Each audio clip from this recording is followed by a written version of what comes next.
Les affaires à l'ordre du jour de ce deuxième conseil interministériel de l'année 2024 ont permis au gouvernement de la transition, sous l'autorité de Raymond Ndong-Sima, d'examiner un projet d'ordonnance modifiant et complétant certaines dispositions de l'ordonnance du 25 février 2010 portant au statut particulier des militaires, ratifié par la loi du 27 juillet 2010. Également à l'examen en conseil ce lundi 15 janvier, 3 projets de décret, le premier instituant une journée nationale de la libération, le deuxième fixant le régime général des pensions de l'État et le troisième instituant et fixant les modalités de versement d'une indemnité de risque au personnel des forces de défense et de sécurité et de la sécurité pénitentiaire. L'examen du projet de programme de travail gouvernemental a aussi été passé à l'examen des membres du gouvernement de la transition. Le Premier ministre, Raymond Ndong-Sima, et son équipe sont donc au travail. Ils accélèrent la cadence de matérialisation des axes stratégiques définis comme actions prioritaires du gouvernement et du comité pour la transition et la restauration des institutions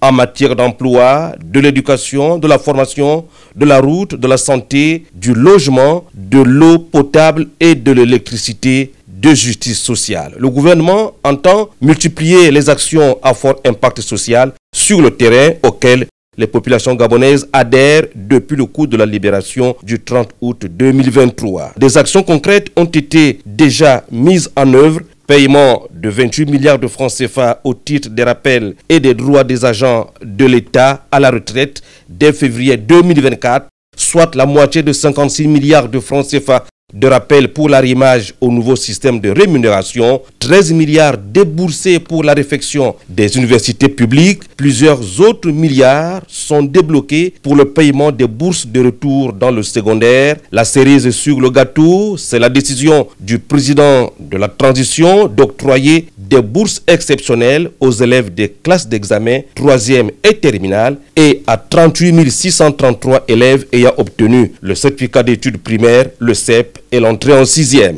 Le gouvernement, sur instruction du président de la transition, chef de l'État, a mis ici les bouchées doubles pour réussir cette étape déterminante dont dépendra l'avenir du Gabon.